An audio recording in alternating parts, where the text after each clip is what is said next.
Bernardo, conta aí como que você decidiu apanhar aí de torcida organizada do Lula e do Bolsonaro.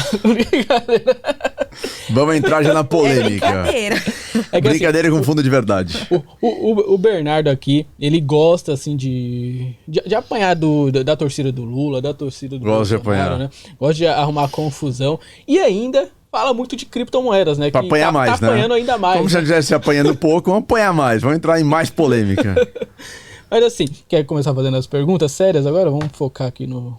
Lula Bolsonaro? As perguntas sérias. Bernardo, o Bitcoin, o que aconteceu com esse ativo? Ainda tem solução? Essa é a pergunta séria ou essa é a pergunta... Eu também não tô ou essa é entendendo. jocosa? Fiquei meio confuso aqui agora. Não, é porque eu tenho boa parte da minha carteira em cripto, né? Eu preciso explicar isso lá em casa. Qual que é o regime de casamento de vocês mesmo? Separação... não, é comunhão, né? Não sei. Não sei. acredita que eu Gente, só não tá sei? piorando aqui. Meu pai do Só tá piorando essa interação. Acredita que eu não sei. Não, não é separação, não. Não é universal. Como é que é aquele outro lá agora? Separação total, comunhão parcial, comunhão universal. Posso ser advogado também. Eu ainda tenho... Eu acho que Eu casei com 18 É parcial, anos. parcial, não é universal. Eu não ainda- sabia o que eu tava fazendo. Eu ainda tenho OAB, posso fazer minha publicidade Eu aqui tenho pra ser 18 contratado anos, como eu não sabia o que eu advogado. tava fazendo. Porque quando a gente casou, eu entrei com as cuecas, né? E ela entrou com os contatos pra gente alugar as casas. Mas assim, o Bitcoin, o que está acontecendo com o Bitcoin? Realmente o ativo era só especulação, acabou, morreu, faliu. O que aconteceu? Era uma pirâmide, era um Ponzi, Era uma pirâmide, era uma né? fraude. Falando só do Bitcoin por enquanto, né? O que Sim. está acontecendo com o Bitcoin e como você vê aí esse ano de 2023 para ele específico? Senta que lá vem história. Assim que é bom. Cara, vamos lá. Tô até com o meu energético aqui. Eu Energético. sei que tem outra coisa aí dentro. Era pra ser A audiência não sabe, mas eu sei. Era pra ser energético, mas... Vamos lá, Bitcoin. O que as pessoas precisam entender é que o Bitcoin ele foi criado em 2008 como uma resposta a tudo que aconteceu na crise de 2008, não vem ao caso agora todo esse detalhamento, mas como uma resposta de descentralização e de poder financeiro para as próprias pessoas e não para os bancos centrais, para os países, para os estados e para os bancos. E ele surge, então, como uma resposta a 2008, primeira transação em 2010, e ele navegou durante 12 anos, ou 11 anos, na verdade, num mar muito tranquilo, né? Num mar muito benéfico e um mar muito fácil. É aquela história, né, de que bom marinheiro só é feito em tempestade, né? Mar fácil não forma bons marinheiros. Então, o Bitcoin, na verdade, eu falo que ele é um menino, uma criança, porque ainda é muito recente, mimada. Por que mimada? Porque o Bitcoin nunca passou por uma recessão, nunca passou por um cenário de juros altos, nunca passou por um cenário de inflação alta, nunca passou por nada. É um menino mimado que nunca teve nenhuma dificuldade na vida. Que os pais sempre deram tudo o que ele queria, que os pais sempre deram tudo de melhor, viagem pra fora, melhor escola, melhores roupas, tudo, e nunca teve nenhum problema, nenhuma dificuldade na vida. Esse é o Bitcoin, essa é a história do Bitcoin, claro, fazendo aqui uma metáfora, uma anedota, né? Então, durante todos esses anos, o Bitcoin surfou um cenário muito fácil de expansão monetária, de crescimento econômico, de valorização dos ativos de renda variável pelo mundo, de ausência de guerras relevantes, ausência de recessões relevantes, etc. Mesmo assim, o Bitcoin teve nos seus ciclos de valorização, teve as desvalorizações de 80%. Teve em 2018, teve em 2015, então, mesmo assim, ele teve grandes quedas, né? Mas o cenário geral, o cenário global era super positivo e super favorável. E agora, pela primeira vez na história desse garoto mimado chamado Bitcoin, a gente tem um cenário diferente, porque a gente tem juros altos nos Estados Unidos, em um ritmo de aceleração que nunca foi visto, não maior patamar de juros, né, mas esse ritmo de aceleração que aconteceu em 2022 nunca foi visto, mostra um desespero, uma preocupação muito grande por parte do Fed, do Banco Central dos Estados Unidos. Inflação americana no maior patamar desde 1982, também é algo relevante para a maior economia do mundo. Covid... 72? 82. Covid, que vira e mexe, fecha a China, abre China, e abrir ou fechar a China são centenas de milhões de pessoas, né? Não é abrir e fechar Paraguai, sem nenhum demérito do Paraguai, mas Paraguai, Suíça, países pequenos, não. Tem realmente uma população gigantesca, a segunda maior economia do mundo e a economia que mais cresce no planeta. Guerra, e primeira guerra no continente europeu, né, no território europeu em muito tempo. E também uma guerra que coloca aí Rússia contra o Ocidente. Então é muita crise energética, recessão na Europa, risco de recessão nos Estados Unidos. É muita coisa ao mesmo tempo que não era esperado, que ninguém conseguia prever.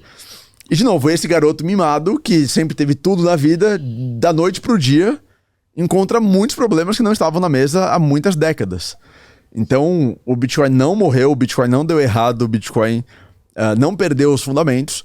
O Bitcoin está, na verdade, sofrendo com um cenário de risco maior no mundo, ao lado dos outros ativos, que os outros ativos também estão sofrendo na mesma proporção, né? A gente vê estatísticas de que o ano de 2022 foi o pior ano da Bolsa Americana em décadas também, né? E a Bolsa Americana, ela é a mais resiliente do mundo.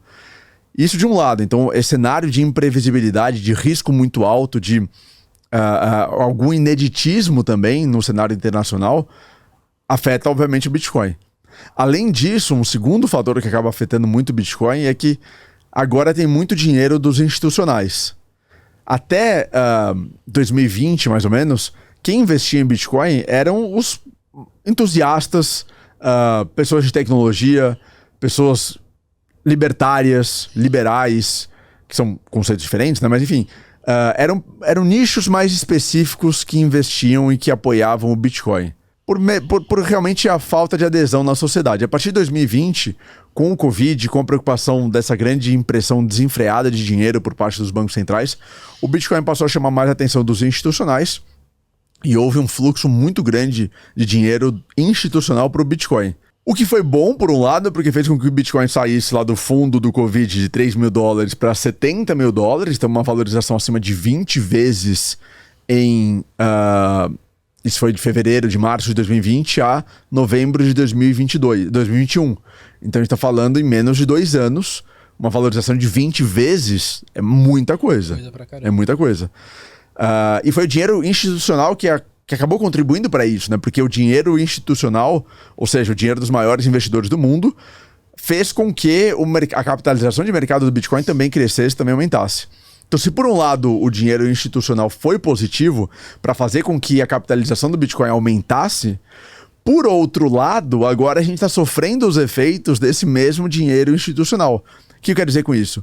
O institucional, quando ele olha o Bitcoin, ele não olha o Bitcoin da forma como nós, entusiastas, olhamos, que é descentralização, poder financeiro, privacidade, descolamento de outros ativos potencialmente, possibilidade de ser uma reserva de valor, ouro digital, etc. O institucional, ele olha o Bitcoin, até hoje pelo menos, isso no futuro tende a mudar, mas até hoje o institucional olha o Bitcoin como um ativo a mais na sua carteira.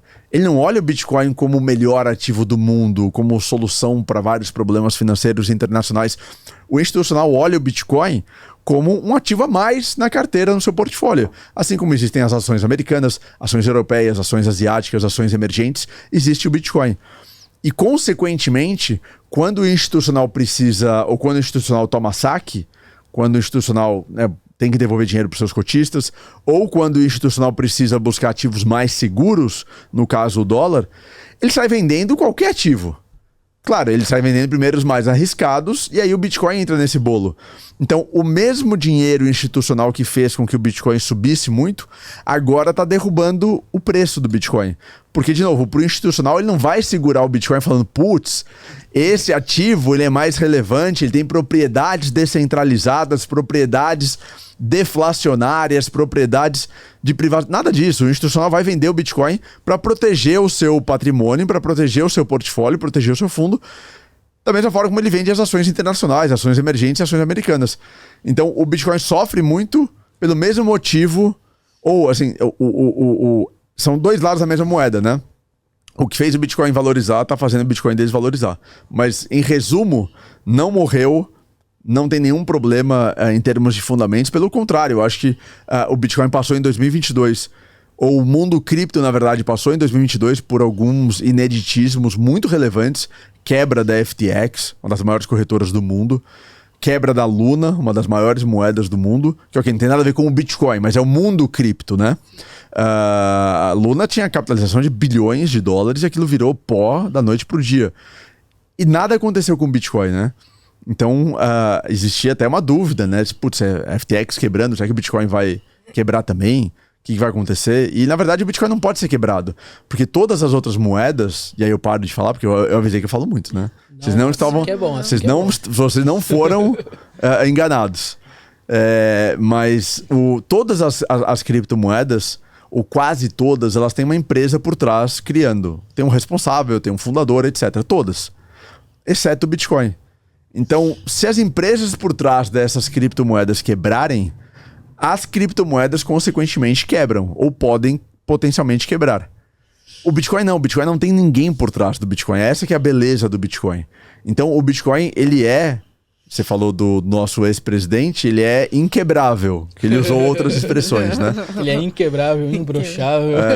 Mas é verdade, o Bitcoin ele é inquebrável. Não dá pra quebrar o Bitcoin. O que dá, eventualmente, é o Bitcoin perder 100% do seu interesse. Assim, ninguém mais se interessar pelo Bitcoin, perder totalmente sua utilidade, e aí ele morre por causas naturais, por falta de uso. Mas o Bitcoin não tem como quebrar, ao contrário de outras moedas. E acho que 2022 tem sido... 2022/23 tem sido um teste muito importante dessa resiliência do Bitcoin, de que realmente o Bitcoin não quebra. A gente não sabe qual que é o fundo do Bitcoin desse ciclo. Talvez seja agora, que bateu nos 15 mil, talvez caia para 10, talvez caia para 5, ninguém sabe. Mas ele não tem como quebrar. E isso, 2022, acho que é a maior lição que a gente tirou, ou que a gente tira do ano passado.